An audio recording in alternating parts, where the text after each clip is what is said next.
Pag nagalit si nanay. Anak, linisin mo nga to at ako'y magti-tiktok. Mamaya, nanonood ba akong tiktok, ma? Aba, sumasagot ka na. Isang mamaya mo pa at tatamaan na kita. Makinig ka, bata ka, huwag ka tatamad-tamad. Kapag lagi kang ganyan, wala kang mapapala. Paputa ka pa lang, pabalik na ako. Kaya makinig ka sa nanay mo. Huwag mo ako susubukan kung ayaw mo lumipad sa'yo. Ang tsinela, ang hangin, ang sandok. Anak ka ng tatay mo, sige subukan mo ako. Nakikita mo ba to kapag hindi ka sumunod, lilipad sa'yo.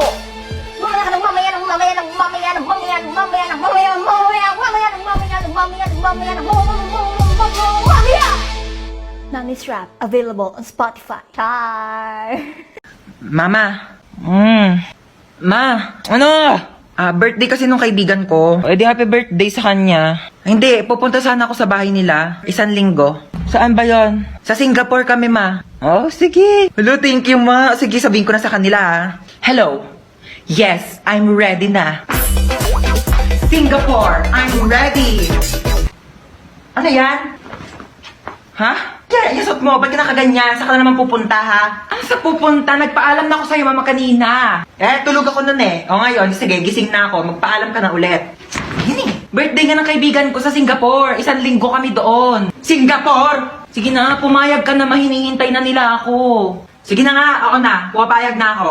Talaga? Payag ka na? Basta pagdating mo doon sa Singapore, ha? Lahat ng gamit mo dito sa bahay, nandun na din sa Singapore. Dadalhin ko lahat ng gamit mo doon. Batang to, puro kalakwatsa. Ma, nakita mo ba yung laptop ko? Laptop? Bakit? Ako bang gumagamit? Ginagamit mo lang kanina dyan ah.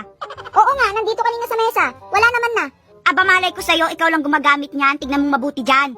Sakit-sakit na nga ng ulo ko, dadagdag ka pa. Ma, wala dito. Wala talaga dito eh. Hanapin mong mabuti, nandyan lang yan. Wala nga ma eh. Kapag ako naghanap niyan, Nunoy, tapos nakita ko, ibabato ko sa'yo yan. Kahit tignan mo ma, wala talaga dito. Hindi ka kasi naghahanap eh. Oh, kita mo? Ano to? Hindi ba to laptop? Halak ka! Wala yan kanina dyan ah. Ang dami-dami mong palusot. Palibhasa di ka naghahanap eh. Ano gusto mo? Sultopek tamatam.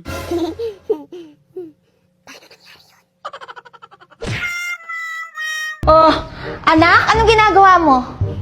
Naglilinis po, ma. Okay ka lang, anak? Hindi ka ba nilalagnat? Okay na okay ako, ma. Gusto ko lang maging mabuting anak. I'm so proud of you, anak. O sige, ako na sa mga plato. Ako na, ma! O sige, linisin ko na lang kwarto mo. Ako na dito, ma. Relax ka na lang. Anak! Bakit linis ka ng linis?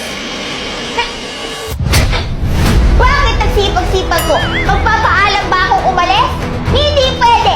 Siguro may kasalanan na naman ako, no? Siguro bagsak na naman ako sa grades ko, no? Pinapatawag ba ako ng principal?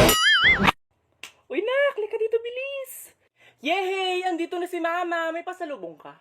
Siyempre naman, nak. Eto, ice cream at saka Sprite.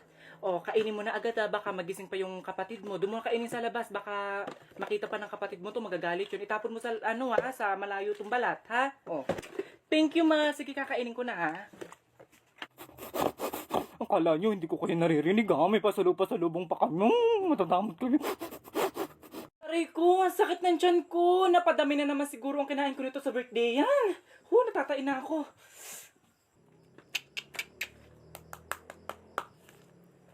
Mars! Narinig kita, kilala mo ba yung dito? Anak ni Binilda. Si Marie Chris. Sa palagi ko buntis tong batang to. Galing pa naman sa jowa eh. Mga, na siguro, 10 buwan. Napakalaki ng tiyan eh.